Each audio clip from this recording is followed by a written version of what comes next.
Hello and welcome to X-Rated Films. My name is Jasmine. I'm Jason. He is, in fact, one of my favorite exes, only because we can talk about movies together, which is what we're here to do today. Did you say one of them? One of them. What? I actually don't have a negative relationship with one single ex, so. Oh, perfect. So, Yeah. that I don't know if that makes me better. Lower? Yeah. It kind of just like balances me out, I guess. I don't Yeah. know. Anyway, I'm Jason. I think I said that. And we are going to talk about Wuthering Heights today. Wuthering Heights. Wuthering. Weathering? You. Wuthering. Me? No. Definitely not. Oh, no. Well, no. So I just want to jump right into this. Can we do that? Okay, Just amazing. dive right into it. Let's yeah. see. How did you experience this movie? Like, how did you see it? I saw it in the movie theaters alone. Okay, like, what time of day was it? It was midday. Midday matinee. Matinee. The theater was half packed. That goes directly into things I have to say about the movie, so I'll just keep it at that. But Okay, I saw it in theaters. midday on February 15th, so the day after Valentine's Day. Yes. And it was half packed. You gotta just wonder if maybe that would have something to do with things. No? Things. Yeah. You said that goes directly into how you felt about the movie, and I'm just saying you saw it on Side Chick Day. No, not how I felt about it. No, my experience. No. Because there's some funny Understood. stuff, and if I go to the movies alone to watch these movies, I have to definitely learn some stuff about volume control and No. yeah. Oh boy. So I saw it on Valentine's Day as it was intended. was it sold out? Completely. I went to an Alamo Draft House. I buried my feelings in a churro popcorn. Was it Oh, hot yeah. in there? Was it really humid? No. No. Why? Was it humid in your theater? A little bit. Oh, ew. A little bit. It was steamy in there. It was kind of what people told me watching 50 Shades of Grey in theaters was like. Oh, fire. Yeah. But not as gray. Nah. And only like maybe 12 shades. No, it was pretty gray. Very foggy. We'll get into that. Yeah. So, can you give me a quick plot summary of this movie? No. First, I want to talk about the movie marketing. Oh, okay. So we have because this one's a little interesting because obviously you're a big fan of Charlie XCX. Yes. And they obviously launched all this music beforehand that people were very excited about, which, to be honest, anytime you're making a movie and you get a big pop star to do your music, you just like instantly, unless they just suddenly did something really bad before the movie's released, you just instantly have an inflation of people coming to see the movie. And especially when that pop star also has a movie of her own in theaters right now. Yeah. That's got to help. You didn't know that? What? Charlie XCX has a movie out right now called The Moment. It's like a mockumentary. Yeah, no, I'm dead serious. Genius. Yeah, it's called The Moment, and it's all about Brat. See, this is why Jasmine's here. She needs to help me with the marketing sometimes. I just need to make sure, we're not under a rock here. Yeah. There we go. There were some more interesting things, though, about the marketing beyond just Charlie XCX. That's like surface level, and obviously, they did the Instagram campaigns and things like that. They really focused on that, like, gothic and sexy tone in all of these trailers and ads. The thing that interested me the most when I was doing research on the marketing was in Australia, they did a surprise Valentine's Day screening. You heard about this? No. Oh, and Margot Robbie and Jacob Elordi showed up, and they were handing out roses to everyone. Oh my gosh. And I'm just curious if that was before the movie and if they stayed to see people's reactions. I'm assuming if Margot Robbie and Jacob Elordi came up to you, no matter what you felt about the movie, you'd probably come out saying that you enjoyed it because that's a cool experience. I mean, either one of them, both at the same time, 100%. Yeah. Wait, are we talking about the same thing? Yes. Oh, cool.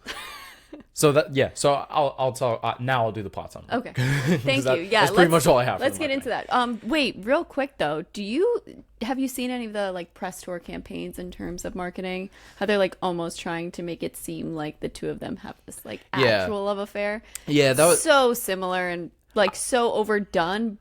But then there's like them taking it too far, like the matching rings. Oh yeah, and did he wear the gold tooth on the campaigns? Yeah. Okay. That was genius. I wanted to bring that up too, but I was gonna mention that in the actual in the what are we doing? Review. That's it. Yeah. Oh yeah, that is what we're doing here. But yeah, no, it's the same that you would generally see for these like big romance. I just feel like we don't get a lot of these, where you have these very famous actors and they have good chemistry and they're on tour, and it's almost like they're convincing you that they are a couple. Oh yeah, Tom Holland and Zendaya don't exist. Well, no, they do. What about Zac Efron and Vanessa Hudgens? How long ago was that? Does it matter? It happens sparingly. Okay. And this is definitely a new example of that. So, I go over the plot summary. Yeah. Right? Yeah. Let's talk about what the movie's about. Whoa. Wuthering Heights. Thank you. Okay, so we have. I'm gonna try not to ramble. She's gonna stop me when I start to ramble. I will. If I start to ramble. So Wuthering Heights is about Catherine and Heathcliff. Yep. Heathcliff, and they, as kids, they are inseparable, best of friends. Heathcliff was adopted into the family. When they become adults, they kind of both know that they're in love, but they're trying to not do that because Margot Robbie's character, Catherine, has to she needs to marry someone rich. Yep. Jacob Elordi's character is from nothing, and this causes a lot of conflict, and things happen in this movie. Yep. We're gonna go right into spoilers. It's already been out for the weekend. Yeah. What did you think about this movie? I really liked it. Oh, me too. Wait, really? Yeah. Wait, I'm actually so surprised by that. I cannot lie. I'm shocked to hear that you liked it. I feel like we probably liked it for the same reasons. We might have liked it for completely opposite reasons. Completely opposite so that's reasons. Another reason why we're doing this together. We watch movies, and whether we feel the same way or we feel differently. Whether we feel the same way. Okay. We've watched two completely different movies. Basically. Somehow. Yeah.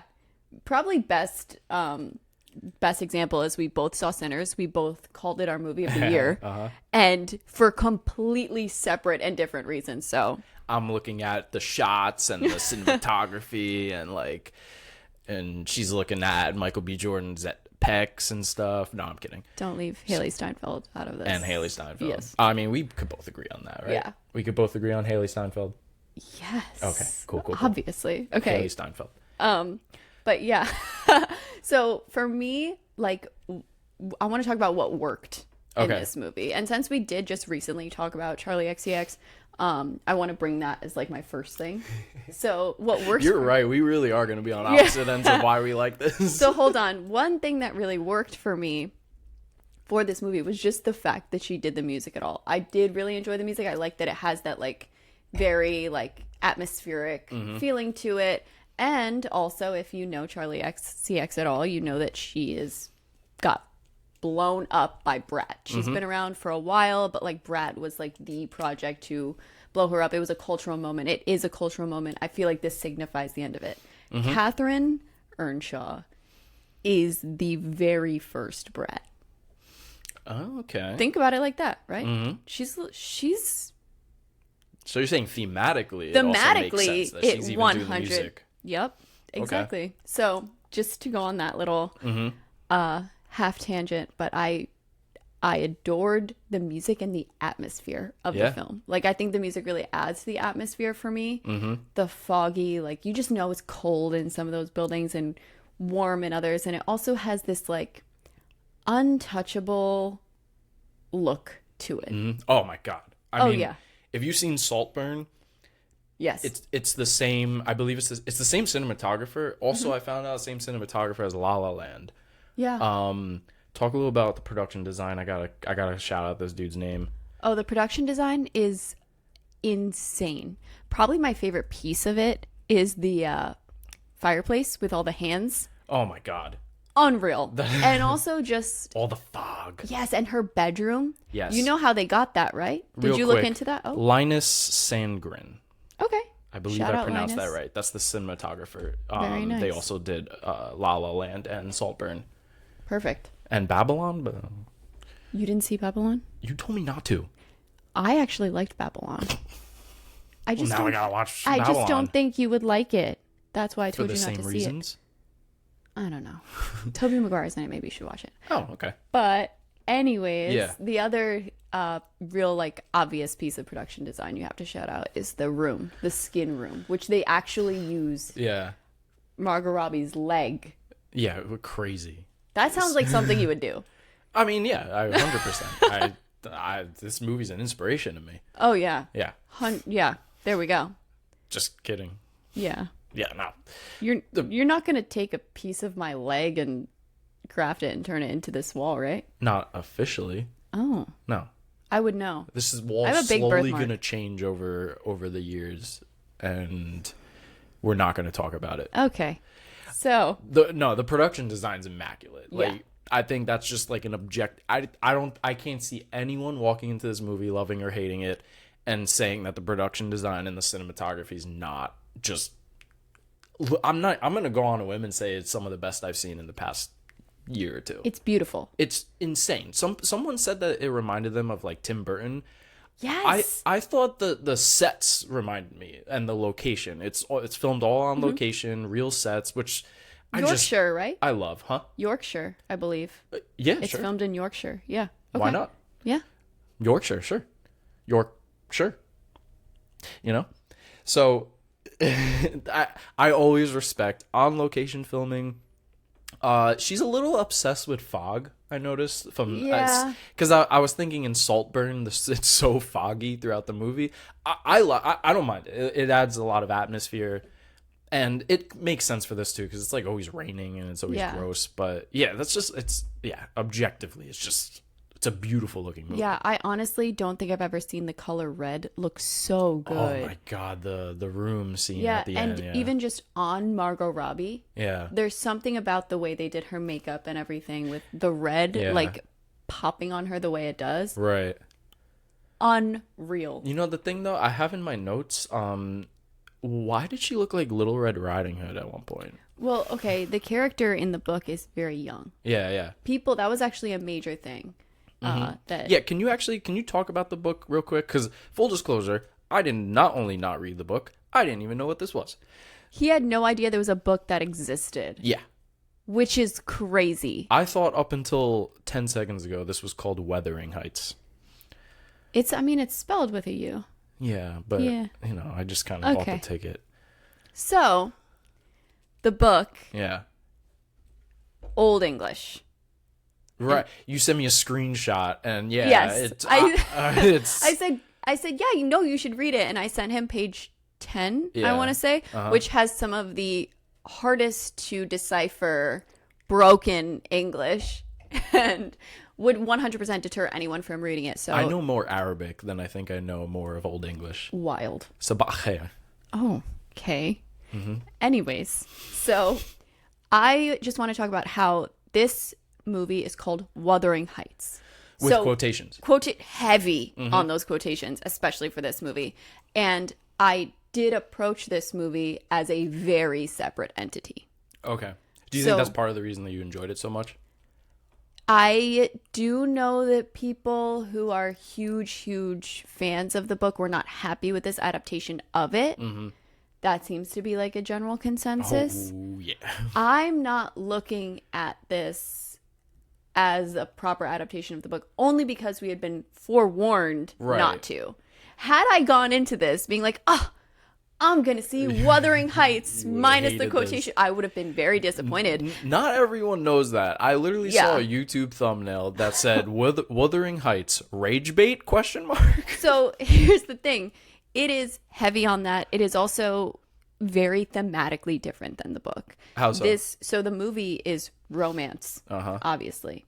The book is revenge and betrayal and grief. And romance is part of it, but it's also like abuse. And in the book and not in the movie? Because I felt like in the movie the whole third act was revenge. It's much less focused on the actual romance. In fact, Catherine dies decently early in the book, and we actually, when the movie ends, that's halfway through the book. Really? We are going to watch, or rather we read about their children, and by the end of the book, their children kind of decide not to follow this like horrible path that their parents did, And it's more of that's a more beautiful kind of ending. Yeah, it's like a cautionary tale. And honestly, when I saw trailers for it, I originally had thought maybe the young kids were not the young versions of them. It was literally them. Yeah, I thought it was maybe their kids, but no. So it is not crazy. It is not even close to the book, especially in the look of the two of them, which we don't even have to go any further. Everyone knows. Oh, yeah. Yeah, so between just like the themes being more of like a tragic romance than anything else, like it is very different. Right. I don't have an issue with that, considering I went into it knowing that the quotes were doing a lot of work. Yeah, okay. I see. Yeah, because if you know going into it, if you're a big fan of the book, but going into it openly, this is not a direct adaptation, you can prepare yourself a little bit. Because I didn't know anything about it, but I had told you after I watched it, I was like, I feel like maybe I can understand where these separations are coming from. And I could be wrong, but I thought that there was no way in the 1800s that they had the character of Isabella barking like a dog for fun. I don't know how to tell you this. Is that in the book? Is that actually in the book? Anyways, so there's actually cliffhanger. Do I have to read the book now? There's a lot of abuse of Isabella in the book, actually. Okay. Like physical or verbal? So that's like a major difference. In this, it seems a lot more consensual. Well, yeah, it becomes, yeah. But it's more like Stockholm syndrome. I don't know. I think she kind of like she makes these decisions quite consciously in the film. It's as that relationship continues, it becomes a little more consensual. But I mean, it's the whole time he's like, I'm gonna do all of these terrible things to you, and she's like, that's fine. Yeah. And you know what though? Unfair of him to say that while dripping, soaking wet, and walking into her bedroom that. That's everyone is dripping and soaking throughout this whole movie. In the theater? Yes, but also the rain in the movie was what it was a lot. Well, yeah, there was so much rain. Oh my gosh! Wait, what? Do you think them being wet in the rain was a metaphor? See, I'm so smart. I know this movie stuff. I'm telling you, I got it. I want to ask you about the intro to the movie. So it starts off with them as kids. What did you think of the kids' relationship? Not the kids, them as kids. Honestly, adorable. Honestly, really sweet, and you can see how they like loved each other in their own like childlike way. It's like puppy love. Yeah, 100%. And it's beautiful, and you can see how also they could become dependent on each other, and also dependent on this like love that they have, and also just even the way they talked as kids. There was so much unsaid, and you watch that pattern follow them through adulthood. Yeah, and I actually think that's something that I'm not used to seeing with these kinds of love stories. When you throw two characters into a movie and they fall in love with each other, and then that's just all their characters are, it loses me. Like, this one, I thought, I have my things to say, even about the things that I liked, but one thing I genuinely thought was different was the fact that you do see them as kids. You do see how their relationship is as kids. So when they become adults and they're just inseparable, you buy it. Like you they're all each other known. Yeah. They have no neighbors. Yeah, like it's a rare kind of one of these romances, these like toxic, like everything's about each other romance movies that I actually bought into as to why these people are like this with each other. Yeah. It's there's a reason why she chose to still do Wuthering Heights. Yeah. Even with the heavy on the quotes, because heavy quotes. Yeah. Because of that. But what else worked for you with this movie? There's a lot that worked for me. Well, also going to the beginning, and this is something that kind of goes throughout the movie. I love the dad character. Oh yeah. I thought the what's it, Martin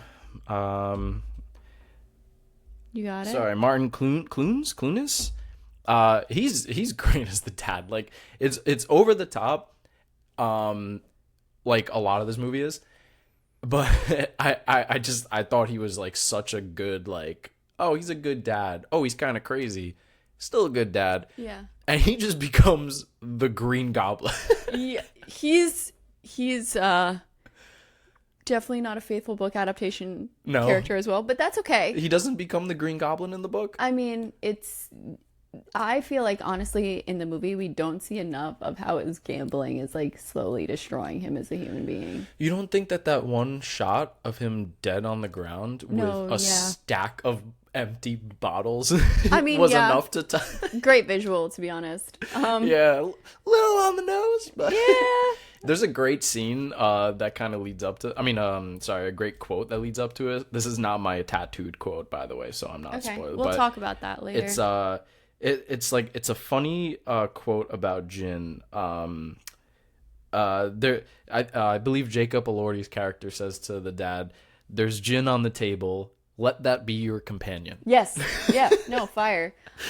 Honestly, like, so he said, funny. You know what? I don't want to hang out with you, but go drink that. Yeah. I get it. I thought that was great. I would not want to hang out with that dad either. Yeah. No, but I thought he worked. I'll talk more about Margot Robbie and Jacob Elordi later. I thought they did a good job. Like they both did a good job for what they're supposed to do. To me though, the standouts were the father, and then the absolute standout for me in the movie was the actress that played Isabella.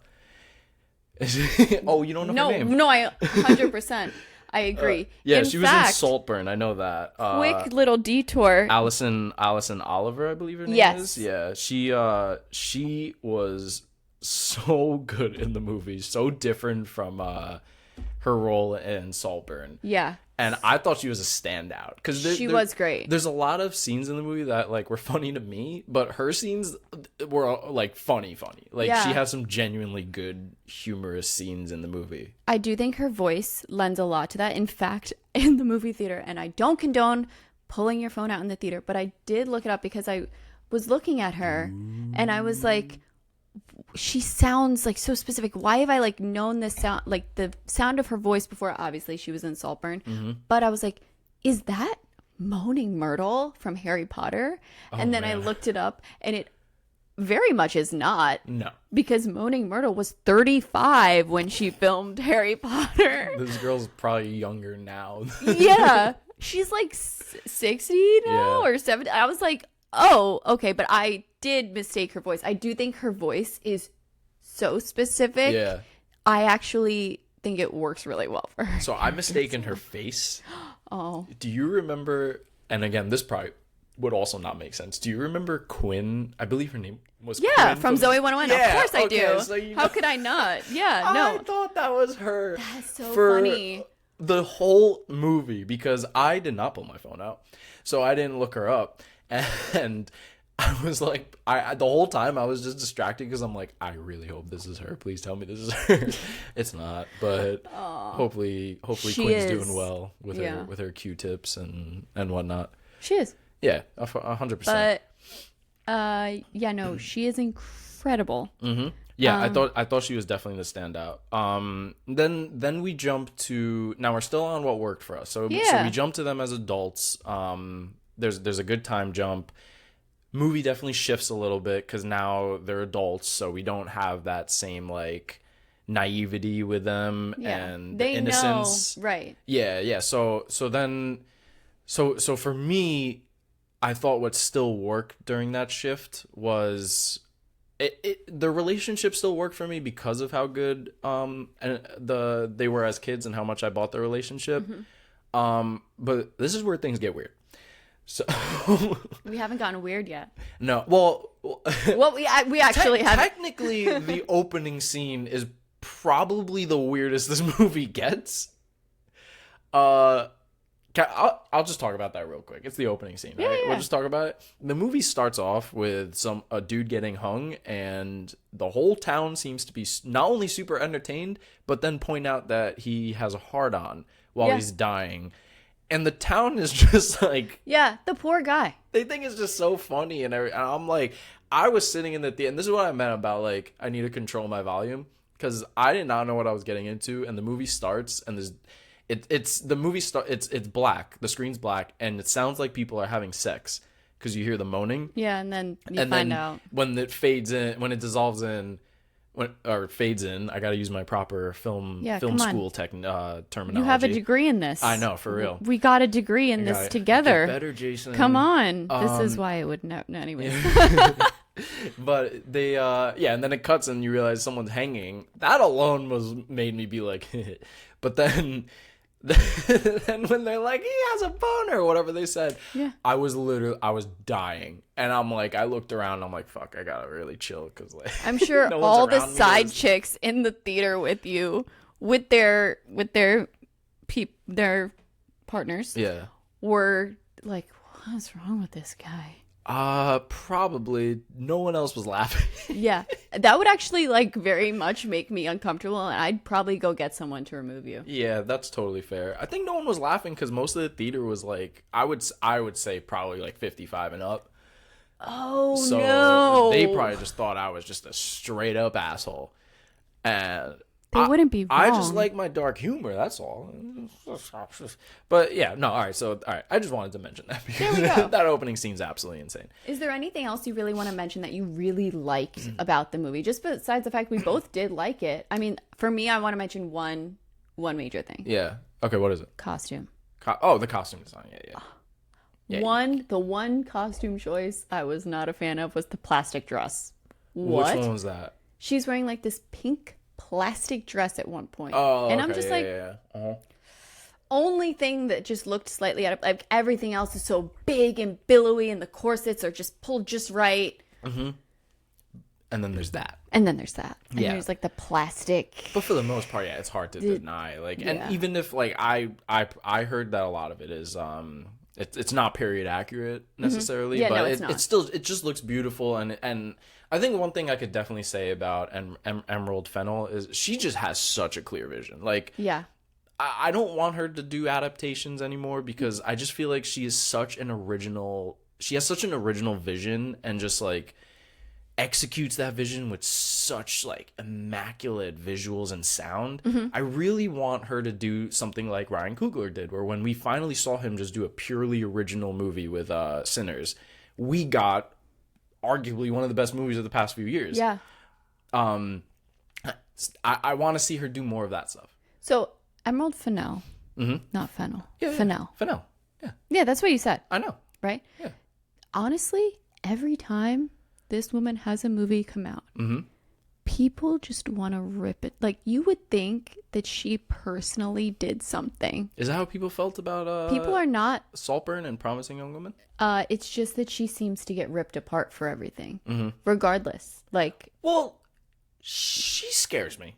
Okay, listen, she scares me because she was Camilla Parker Bowles, and I will never forgive that. In fact, when I was supposed to see her at a Q&A and she didn't show up, I was like, that's how I figured out who she was and that she played her, because I looked it up and I said, oh, thank God, because I would not have been able to contain myself. Yeah. She does a great job as Camilla Parker Bowles, but that's an actual evil human being. Yeah. That's anti-Princess Diana. Yeah, no, we don't like stand her for that. You don't know anything about what I'm talking about. No, of course not. Really, but I will say though, just like you mentioned before, like the quotes with Wuthering Heights, like this is her interpretation, and I mean it's pretty common knowledge to know that when she says interpretation, she literally said in an interview that she doesn't remember all of the book, and she's just going off of like memory, the memories of like visuals and sounds in her head and stuff. The reason she scares me is because the things that stand out in this movie to her from when she read it, and again, I didn't read the book,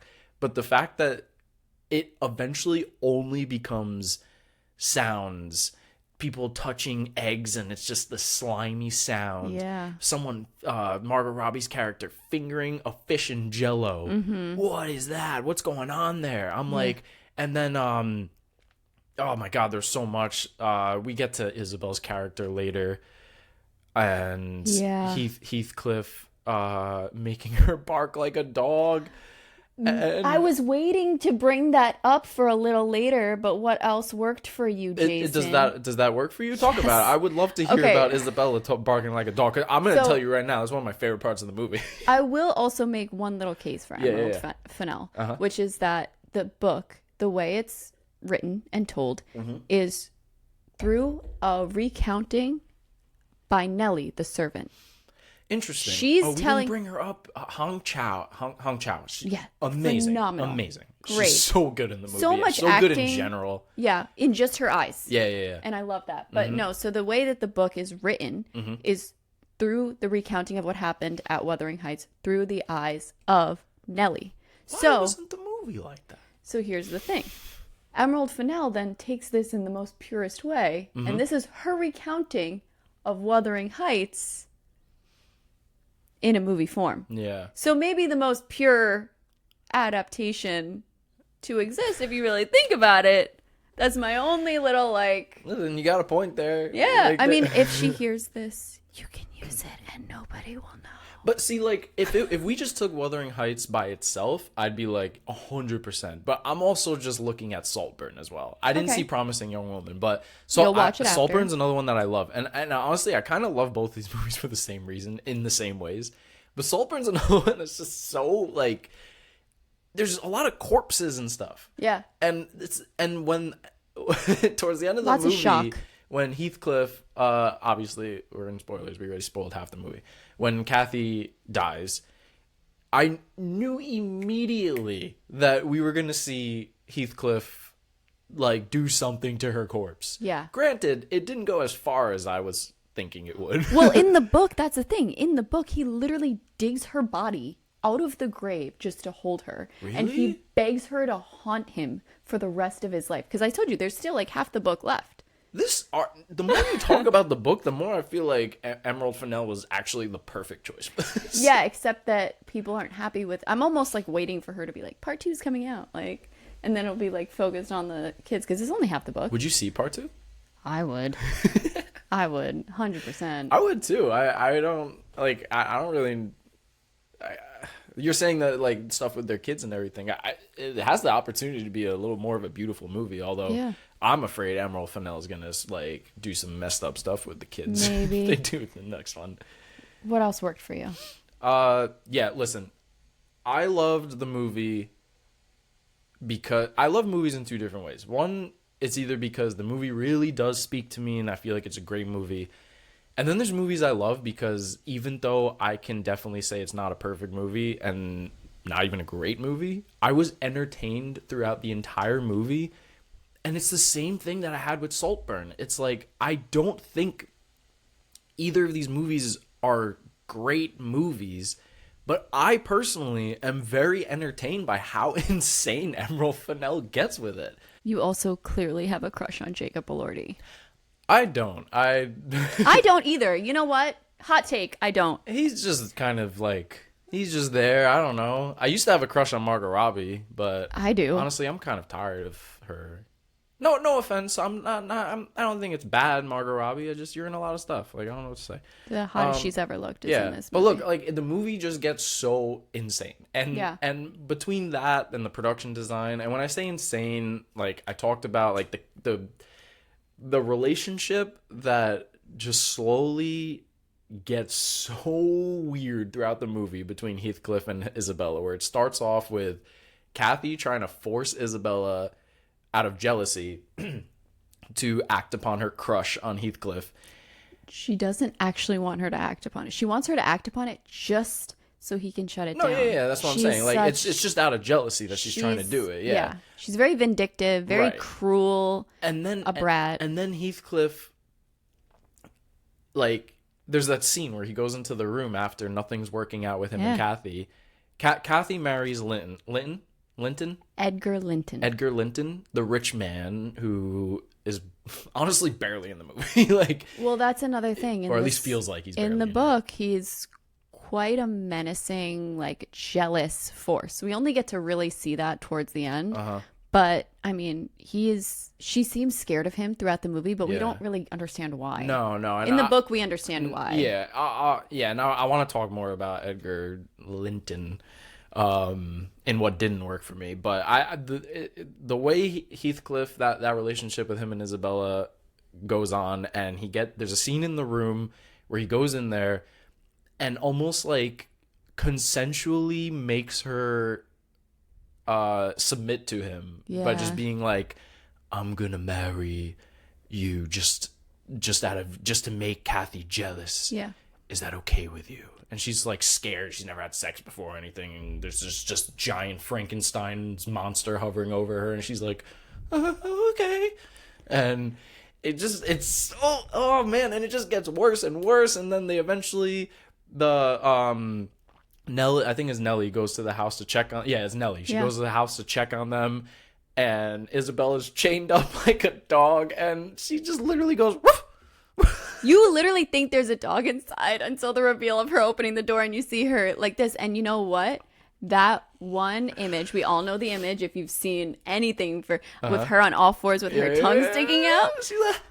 And you know what? And you know what? And you know what? Fair. Yeah.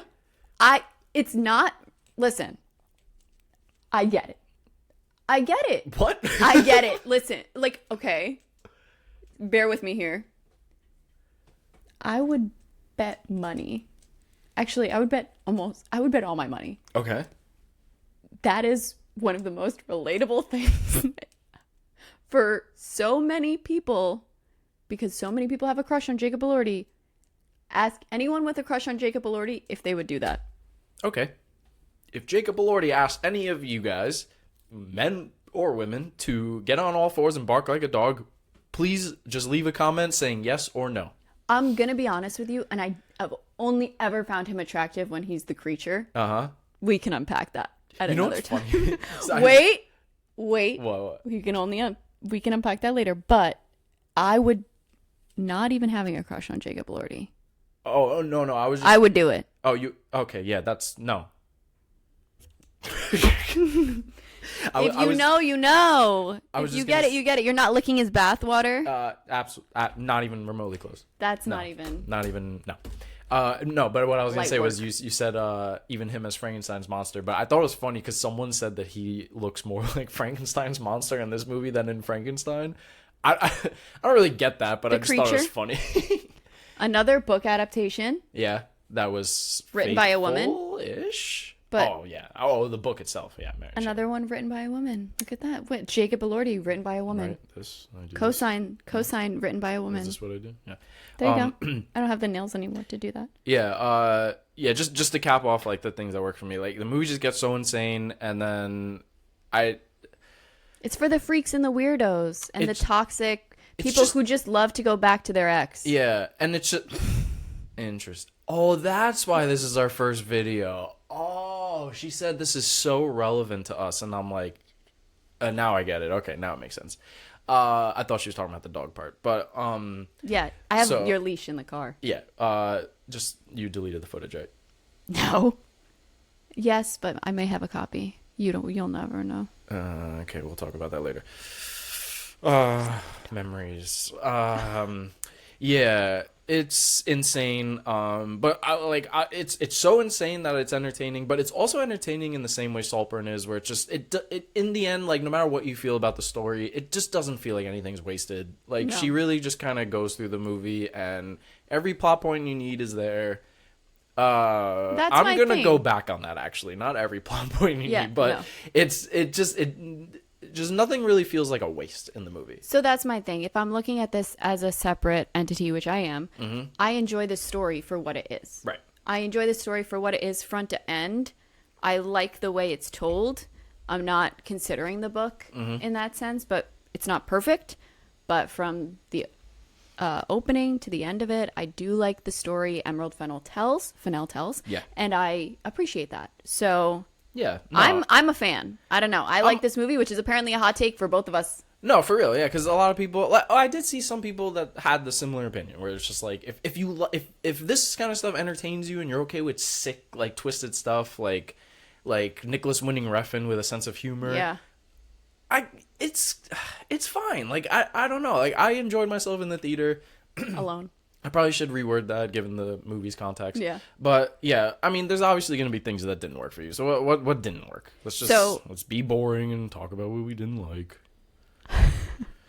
So for me, what didn't work majorly is just the character of Edgar Linton. Mm-hmm. I think that Emerald Fennell is trying to make him seem like a larger presence in the film than he is, just with certain like dialogue from Kathy and just the way like a few of the scenes play out with Heathcliff and Kathy, but he's not like ominous enough for me, and he's not really like much of a threat. It never feels like he's much of an actual threat or that she's actually ever afraid of him. It always seems like she has the upper hand. See, I feel like it was almost like they wanted to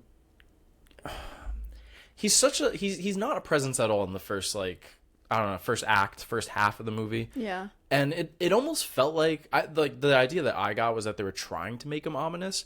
But I was like, it's not ominous. Like, I'm not buying that this dude is literally even in existence. Yeah. And then he pops up, and I thought that was Nate Bargatze for a second. Oh. But then he pops up, and it's just like in the goofiest scene when Isabella. Actually, never mind. It's goofy, but I thought it was hilarious when Isabella is just like in depth in his face, just explaining Romeo and Juliet. Yeah. It's so on the nose for the story, but it was so funny the way she was delivering, and his reactions were just like. Oh wow. Yeah. Okay. Yeah. He really cares. Okay. And it's just like, I'm like, I don't know if they were trying to make him ominous, and then it just failed. And then he's a little more prominent in the second half, but still, like, he's just not a character. He's just there to just be like, Kathy, come in, Kathy. Yeah. You don't want to be cold. Yeah, which is like him not being menacing is major. Because he's more menacing in the book. Well, not even like. Because I'm not looking at this as like a book adaptation. I'm just looking at this as like a wet noodle character. Because honestly, like he doesn't have the leash on, but he is. If you replace Kathy with Heathcliff and Isabella with Edgar in that scene, it's the same. It's just not happening visually. Yeah. But that's the way it feels with the two of them. Like it never ever feels like she doesn't have the upper hand, like I said, and like it's. I mean, she does what she needs to do, but she's never like, you know. Yeah, I think she like it's like momentarily. I felt like she had the upper hand. It was like when Heathcliff comes back, but it's weird because like when Heathcliff comes back, I feel like that's around the time she gets the upper hand a little bit because she's had it the whole time. What do you mean? No, but I'm saying like you can tell because of his character, the way he's reacting. The problem is just you don't see him enough before that. So it doesn't come off as like a difference in a shift in power. It's just like he honestly just comes off like a cuck. That's what I'm saying. He's straight up from the first second we see him, like going to Kathy's to Wuthering Heights to get like Kathy. Yeah, he's a simp. Yeah, 100%. When he calls it, he's just a simp. And that's like, fine, immediately. But I just he's not in it enough. Like, and it's also never to my memory, it's never humorous. No. It's just he's just there and you know what? A full credit to the actor, what's his name? Yeah. With what he has Shazad Latif. He does a great job. He really is like awesome. Yeah. It's just that I don't think his character has enough to do. No, he is good. Like he's because like I say that the opening scene with him is not very powerful, but he does act very well in it. Like, it's really funny, though, his reactions. It's just you don't get a sense of who he's supposed to be in the story because of that intro. Right. And that's the problem that I have with that. So, you have anything that doesn't work? Yeah, I'm gonna say my biggest issue with the movie, genuinely, that I think it was bothering me a lot, which was the casting of Jacob Elordi and Margot Robbie. Like, I said that they did good for what they had, and I stand by that. They did do good. We both know they're good actors. Like, is it a chemistry thing for you? Not necessarily. I thought their chemistry was fine. It's that I didn't read the book, so I didn't know how old they were supposed to be, but I could tell based on the dialogue and the way they're acting, they were supposed to be a lot younger. Mm-hmm. And to me, it just came off silly. Like, it just came off as like a stage play where it doesn't matter how old the actors are. Like, we have some people on for the show, and it bothered me because it's just like I came to loathe her character because like Jacob Elordi I can kind of buy a little bit more. Okay. You know how he got the role? Yeah, Frankenstein, obviously. No. Emerald Fennell just texted him. Yeah, it was like, yo, Do you want to do this? And they've worked together before. Yeah, and so he was like, yeah. Yeah, and he's great in Saltburn. Still haven't seen Frankenstein.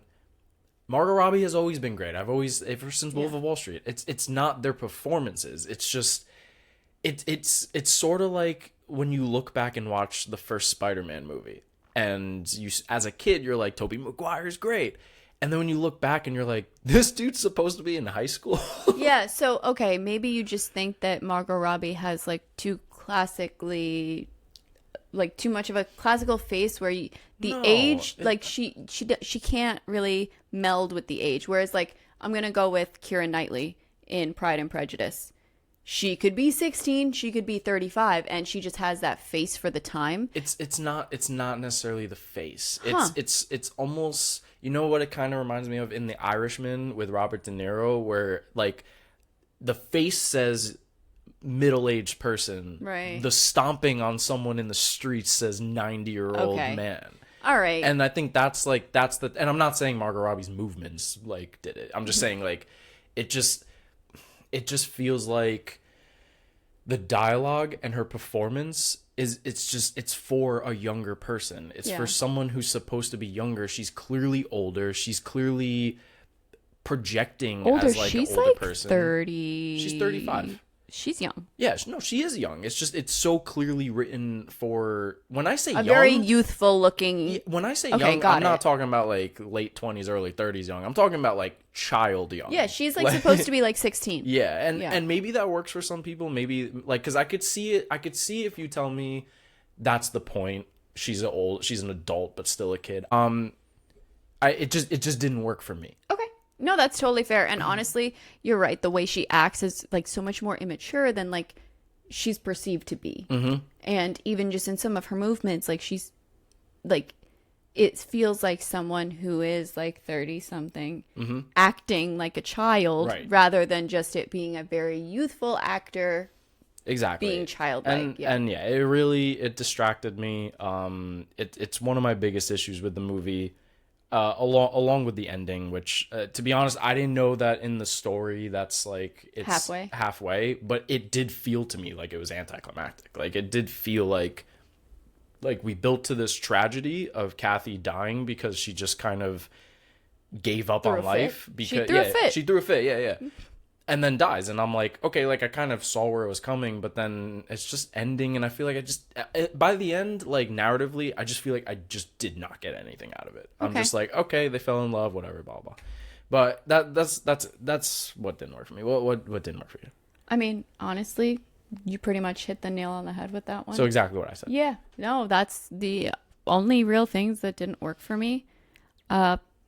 So much of it did. Yeah. So I was very happy. Anything else you have? Yeah, I mean, well, the other thing, I'll touch upon this real quick. I felt like the love story, I want to touch upon this just because of how the movie is being pitched to people. As I said before, gothic, sexy. That's what they want the movie. I didn't find the movie sexy. And I genuinely thought the romance and this crazy like sex craze were like two separate things. Like I get that Margot Robbie's character, I think they did a pretty good job at showing like her discovering her sexual awakening. Yeah, but with the braid too, that's a visual. Like her braid becomes a little more open. Yeah, and it's like visually like there were things that worked for me, like when she's having sex with Linton and he makes her cover her eyes, because earlier in the movie Heathcliff covered her eyes when she was looking at something, and that was like her first time that she felt like sexually thrilled by this dude. Well, because at that point, like, she is innocent. Yeah. But at that exact moment, there's no innocence left in her. After he does that, she's like, oh, yeah. Right, yeah. So there was aspects that worked. I just felt like in general, like in Saltburn, Emerald Fennell pushed that stuff like pretty hard, but it was the point of the movie. Like the main character played by Barry Keoghan. Yes, it's pronounced Keoghan, and we confirmed this. I know. Okay, just want to make sure. I felt like it was too separate. I think it was more Emerald Fennell trying to really get a reaction out of people. Yeah. and I just felt like it didn't mesh very well at some points in the movie. That's fair. Like that, and then I have in my notes, how the fuck did Elordi get rich? Oh yeah, so that's like also not really like super explained. Right. It's that he goes off and out of like clearly pure spite, and like, you know, he's scrappy and he's kind of figured out. I mean, you can almost assume maybe gambling, but because that's what the dad does, right? Yeah. But I don't necessarily need it, but like they don't even make it funny. There's like a literal dinner scene where they're like, so nothing about how you got rich or anything. No, okay, maybe he did this. No answer. Okay, and it's just like, why are you making such a big point of it? Yeah. It's either just say, oh, I got rich, and then it's just kind of like a funny thing, or that could be like an interesting thing. Like, how did he get rich? Like he might have sacrificed quite a bit to get rich and get to this spot, and that's an interesting story. I don't know. I felt like it was kind of a wasted thing. Like I don't know if I'd necessarily say it was like a negative. It just felt wasted. It's convenient. Yeah, it's very convenient. We just need him to come back rich, and that's how it felt, with this slutty little earring, and a little gold tooth and a nice fresh haircut. The gold tooth is so funny. I remember looking when it took me. I noticed he was missing a tooth earlier. And I wrote down in my notes, I'm like, why is he missing a tooth? And then later when he had the gold tooth, I was like, it's so he can have a gold tooth. Yeah, no, exactly. But yeah, let's go through some like fun little topics. Yeah, let's do our topics. This is my favorite part. Yeah, these are like just topics where we mention certain moments, kind of quick fire almost. But yeah. So you don't have to hear Jason rambling. Yeah, exactly, because that does happen quite a bit. And Jasmine just lets me do it because she thinks it's funny. Sometimes. And I also know you'll edit it out when you hear yourself rambling. Who's to say? Me. So let's go through some of these ones that we handpicked Do you for have ourselves. grossest moment as your first? I do. Okay, what's your grossest moment? My grossest moment, you actually mentioned earlier. It's gross, but it's also a little bit sex. Like, I get why she does it, but it's her sticking her finger in the fish. Oh. Because just the sounds, for me, it's like a sound thing. Yeah, Because, yeah. you know, I can do gore. Like, I can do all that kind of stuff. But, like, just, first of all, just the fish and jelly would be a disgusting visual for me. That sounds like the most disgusting food I could eat. That's what it was for me. It was just the fact that it was a fish inside of a Jell-O thing. Yeah, like, put me on one of those, like, Fear Factor and try to make me eat that. I'm out. No, I'm you're leaving. done, right? Yeah. So when she sticks the fingers in that's like gross to me. I do understand the point of it though. It's because, you know, with Heathcliff, the fingers and she's obviously fingering the fish. I get it too. But that's disgusting. Like, and that's such a food ick. Yeah. Like, that's gross. So that's my grossest moment. What about yours? That's so funny because mine's almost the same thing, just different food. It was the egg yolk. Really? I thought that was kind of sexy. It was the sound. It was the same thing because it was like, first of all, just the idea of sitting on crushing eggs in your bed, especially in that, like the first thing that went to my mind was they don't got a laundry. So I was like already grossed out, and then he was fingering. I was like, well, the egg is also metaphorical for like, ew, stop it. See, it's gross. I told you, sounds are the worst. That's my point. But what's your funniest moment? I have 3. Oh, okay. Go ahead, because maybe mine is one of your 3. I couldn't pick. I just picked any moment that I really laughed at, and these were just I laughed equally at all 3 of these. Okay. I already mentioned all 3 of them. I mean, the opening scene, just so like, what the hell is going on? Isabella acting like a dog, I thought was great. And yeah, I you know what, I'm just gonna say I think it was probably Isabella explaining Romeo and Juliet, because out of the 3, I think that was the one that was supposed to be funny, and I loved it. It reminded me of like one of us watching a movie that the other didn't see, and we're just sitting here intently being like, Crime 101 is about this, and Chris Hemsworth is in it, and Barry Keoghan does this, and this, that, and then can you believe that this happens? And the reaction is exactly what you're doing right now. It's shut up. No. But no, I'm just glad my moment isn't on your very long and extensive list. No, okay. Well, we'll see what the funny moment is. When Kathy opens the dollhouse and her doll is knocked over dead. It's so dramatically funny. That cracked me up because I was just like, I didn't know little Isabella had it in her, but it's funny. Yeah. It's genuinely like, for me, that was like the only moment where I was like, oh, huh, because the little dark humor there, and just right up my alley of humor of just her being like, this is how petty I'm going to be. That's what got me. That's fair. Yeah. That was pretty funny. What's your emotional moment? Yeah. Yeah. So it's fun. All right. So the grossest moment I think is the eggs. At the same time, I think that was the most emotional moment when she sits on the eggs, because I thought that was set up really well. When she sits on the eggs and it cracks and they just leave a moment of silence for you to understand what that means. That legitimately hit me. Like, as much of a weird movie as this is, where I never felt emotionally connected to the story, that got me pretty good because it just was set up very well. That's funny. I have that moment under a different category. Same. Oh. Which is why I don't want to get too much into it.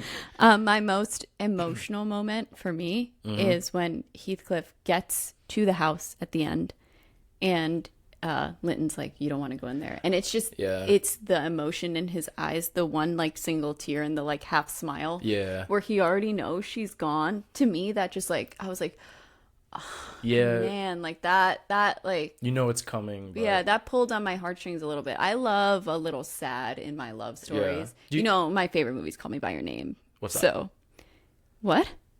What's going on? Don't piss me off. Oh, with Armie Hammer? Stop it. So, yeah, the that moment, like just that little like sad. Yeah. Because you know what that means for him, and you know that also like hit him in a way where it's like, I did all this for her. Yeah. And if I can add something and tell me if you disagree or agree, but I that moment it hit me a little bit, but the reason was because Linton was the one that delivered the news, and up until then, these Heathcliff and Linton just hate each other. Yeah. And so the fact that he delivered the news with like warmth, that's the reason that hit me, was because I was like, oh, it's the first scene where he's being warm to Heathcliff. Yeah. I thought that was really nice. That's actually in my most intense moment. Really? Not necessarily that specifically, but when she dies, it's just that whole sequence. I wasn't emotionally wrapped in it, but it was intense, especially because I'm like, what are we going to see? Emerald Fennell is unhinged. Mm-hmm. What are we going to see? The image is pretty intense. Are you talking about the blood or him holding her? I mean, for just pure intensity, I would say the blood. Like, it was just like that moment, Linton's reaction it's just so like, it was so raw. Like, just him knowing like, oh my God, like, get help. He has no idea what's happening. And this is exactly how we watch movies differently. Yep. Because when I watched that scene... Did you think it was funny? No. I thought that scene was purely, for me, I felt nothing for it because it was just a visual representation of how Linton saw Kathy at that point. He clearly was like over her bullshit and everything. Like, she was in love with Heathcliff. Mm-hmm. He just saw her... which, like, we know that this is also true, that the blood isn't actually there, because when Heathcliff goes in, the blood isn't actually there in that way. Oh, you think that that's metaphorical? It is 100% metaphorical for... I don't agree with that. Wow, I really think it is, because we don't see it later. And the way that he looks at her and the blood pours out is like, that was like his baby. Like, he almost wasn't looking at Catherine being dead. He was looking at his unborn child being dead. But I feel like the rest of the movie doesn't do anything like that. It doesn't have any like serious metaphorical... Right, but that obviously that visual is extremely metaphorical. That's not what it looks like. And she had sepsis, and she had to have... the baby was gone long before, but when she actually dies is when he sees his baby is dead, not like that Catherine's actually dead. That's interesting, because when you said that the baby was gone way before, I didn't think that. She has sepsis. Of course the baby's dead. No, I know the baby's dead by the end, but when she initially says the baby's dead, I didn't take it at, oh, we can't get a sequel. The baby's dead. Oh, yeah. But when she said it initially to Nellie, I thought that was just BS. Like, I thought she was just like she doesn't know the baby's dead. She just wants it to be dead. Well, this is the 1800s, and she's not eating. The baby's dead long before she's dead. Right, but I'm saying, though, like, there's no proof. We don't know for sure. It's just like she says it, and I thought the reason she said it was because she just wants it to be dead. Obviously it ends up being dead, but I don't know. Like I thought like there's a long distance between where Heathcliff is to get there.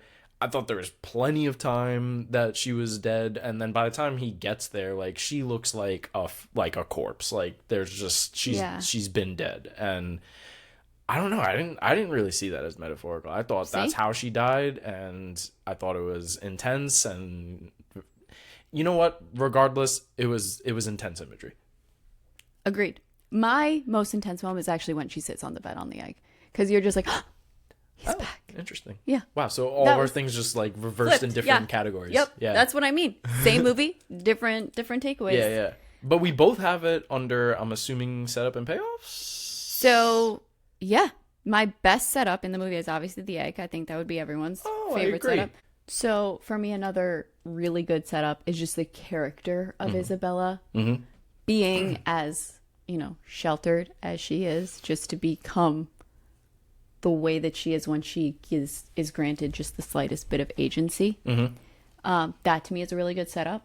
Do you have anything else on your list? Well, how do you think that's a good setup? Well, she's obviously a well-read girl. We know that from immediately right off the bat. She's talking about Romeo and Juliet. Yeah. She uses that to her advantage later when she's like, "Oh, you can't read. Like you still need me here."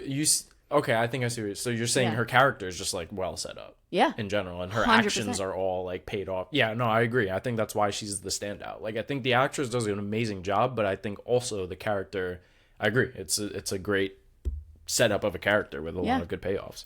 Any other great setups or good setups you have? No, I mean that's my only one. Do you have any other good setups? No. You got any half-assed ones? Yeah, I mean, well, I didn't know if I should put this in half-assed setups or missed opportunities, but kind of the same thing. It's just literally anything with Heathcliff's story when he was gone. He was gone for how many years? 5? Was it 5? I'd have to double check. But it's a good amount of years. Yeah, it was years, and I just anything. That's why I couldn't tell if I should put in half-assed or missed opportunities, because I'm like, I could see it as half-assed, as in that's an interesting story point that they just don't pay off. But then I also could see it as just a missed opportunity in general, because I'm just like, I don't really know what to even take of it. It's just a plot point that they just don't do anything with. Yeah. Period. Yeah, exactly. No, missed opportunity, probably just like thematically, I think. Like, I think it's a little shallow in terms of its themes. Like if you're looking at just the love story, like or even the sex, right?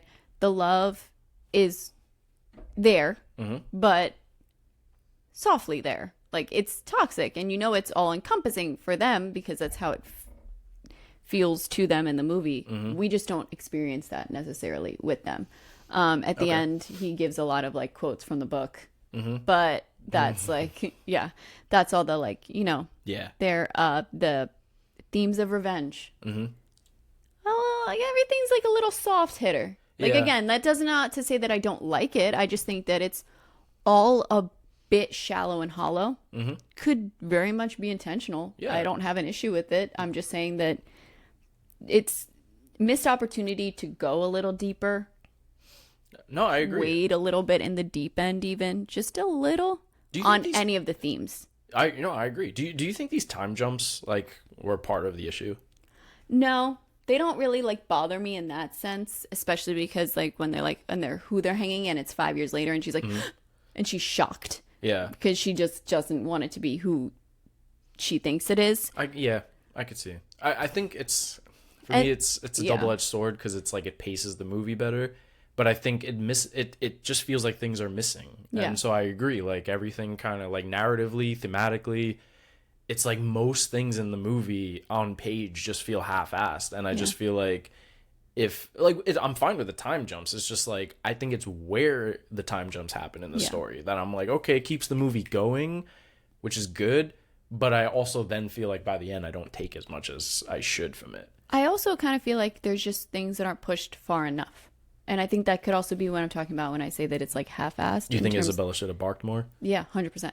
But no, I think like it's a romance, but it's not romantic enough, and then it's sexy, and we have this huge like compilation of sex, but it's not like sexy enough. Right, there's a montage of sex. Yeah. But not one time do we see either character naked or any. It's this cold is what I was talking outside. about before, about like how I didn't find it sexy. Where it's just Yeah. like, whenever it tries to be like, I can't believe I'm saying this.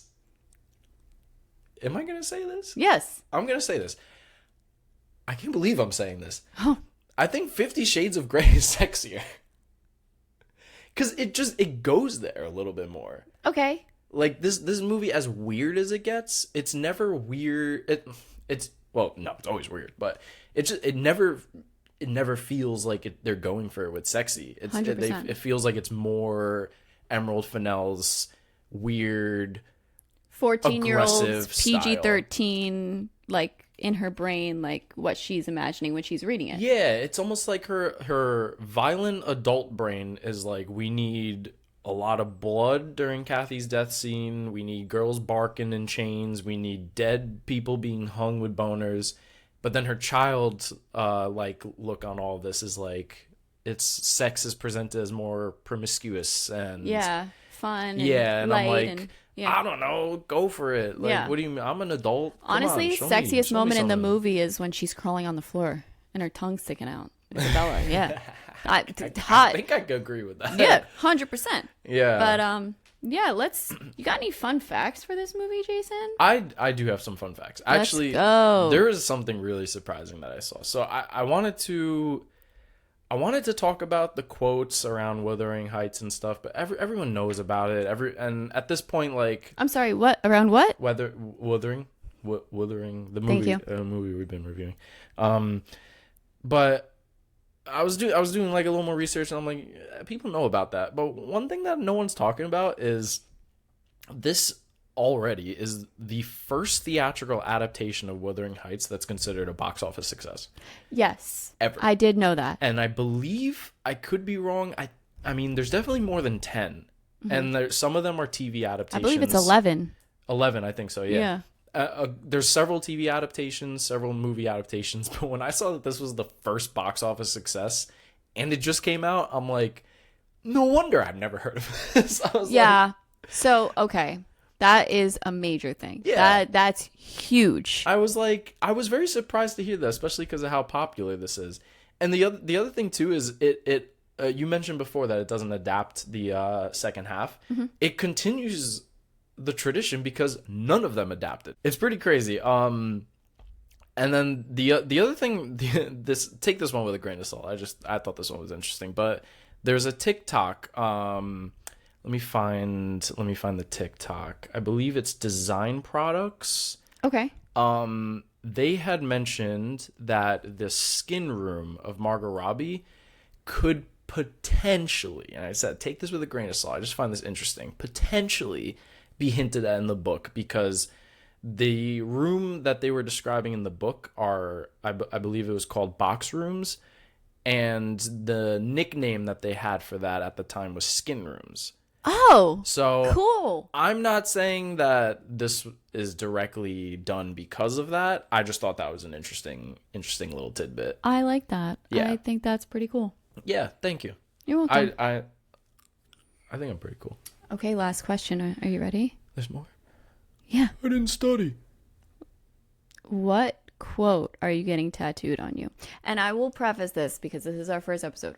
Why do we ask this question, Jason? Why do we ask this question? Because it's fun. We have accidental matching tattoos. Oh, don't we all? Mine's on my right leg, funny enough. Yours is on your left leg. Correct. And it's 4 ones. This is true. So this is why we ask what quote you're getting tattooed on you, because... And it's also a fun little thing. Yeah. What's yours? What's the quote of the movie? If it's the same one. No, mine's probably a little more like serious than yours would be. Uh-huh. Mine is in this kind of like writing too. Like you see my case, like it's like this big swoopy, super thin. You know, I like my thin fine line tattoos on my left hip bone right here. Drive Me Mad. Oh, okay. Yeah. That's pretty good. That's something I could actually see you and having I like tattooed. that. It's hot. It's sexy. It fits my vibe. And it's obviously classic literature. Yeah. I like that. I think that fits. Thank you. Mine, do it in the accent too. Is it arf arf? Yeah, it's it's kiss me again and let us both be damned. You're getting that tattooed on you. Where? Somewhere where my mom's not gonna see it. Where? You know what? I feel like that would be such like a performative male tattoo to get. Similar to like a Leo tattoo, right? We both have Leo tattoos. We have a lot of similar tattoos. No. They don't match though. No, they don't, but that's fine. Now, for people who like this movie or want to see a better version of it, what movie would you recommend? Okay. We call it movie matchmakers because that's us. We are movie matchmakers. Yeah. We're like, hey, if you like this, maybe you'll like this because we've figured that out. Or if you don't like this, you would probably like this better. Yeah. If you like Wuthering Heights 2026, you will love The Beguiled. Oh, do you know that movie? The original or remake? Remake, Sofia With Coppola. Colin Farrell. Specifically, I almost feel like Sofia Coppola, Marie Antoinette as well. Mm-hmm. I've heard that before. I've heard several people say honestly, sisters in spirit. Okay. But I like that. For me, it's The Beguiled with Nicole Kidman, Colin Farrell. There's some I should sick. Watch that. There's some sick and twisted stuff in there. I know of the original one with Clint Eastwood. Yeah. Okay. But it is also a period piece. Mm-hmm. Lots of atmosphere.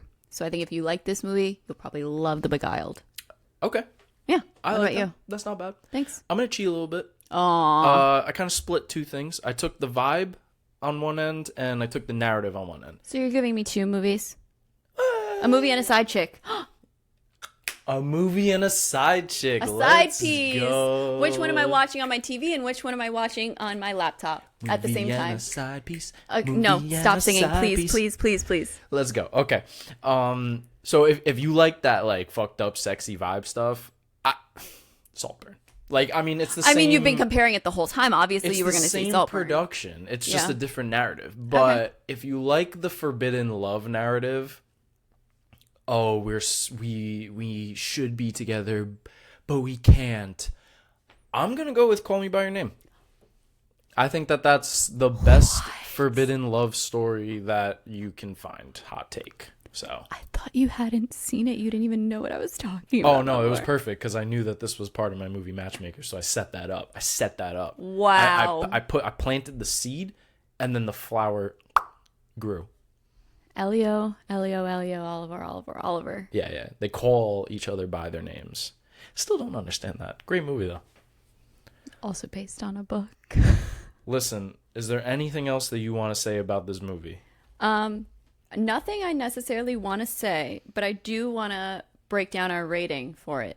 Okay. What's your rating for this movie? So we rate things out of 5, but we have a kind of a different scale going with our love and heartbroken and ex theme. Mm-hmm. Starting at the bottom. Now you're rambling. All right. Starting at the bottom is fuck off. And you could just imagine like a broken heart. Mm-hmm. You'll put in a visual. Yeah. And then right above it, one night stand. Mm-hmm. Mm-hmm. That would be 2. Yeah. A 3, keep it casual. Mm-hmm. 4, make it official. Mm-hmm. 5, put a ring on it. Okay. I'm making it official. Yeah. This movie is my boyfriend and my girlfriend. Wow. Yeah. That's hot. I know. So that's a 4.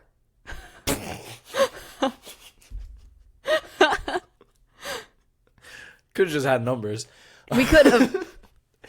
I'm gonna make it official. Listen, I'm not gonna recommend this movie to people. I'm gonna be honest. Like, I'm not gonna say go out in theaters and see it. Like, if you go out in theaters to see it, you're not gonna get a bad experience. The visuals are incredible. In general, I'm not gonna recommend it. But for me, pretty good. I liked it. Make it official. Yeah. Would you say, just one last note on this, that this is maybe For the girls, a little bit more. I don't know. I mean, yeah, I definitely think. I mean, right? if in Barbenheimer, it's Barbie. Look, yeah, like it's obviously for the girls. I think I'm tackling in my head like, will guys enjoy it? Well, I mean, you were a guy who went alone to see it and you enjoyed it, so you know what? But I'm cuckoo. True. You got to be a little freaky. Look, if your girl's dragging you to see this, you're gonna get two things out of it. You're either gonna come out of it and be like, well, at least I satisfied her, or you're gonna be chained up later that night and barking like a dog. So, and then you'll satisfy her in a different way. Yeah. So, I mean, up to you. On that note, this has been X-Rated Films. X-Rated Films. That's my new podcast voice. I'm Jasmine. I'm Jason. Thank you so much for listening. Please subscribe. Like. Yeah. Or, they don't have to, because then if they do, I have to keep doing this with you. Oh, just do whatever. Make good decisions, better than ours. I'm going to get your leash engraved after this. Great. Can't wait.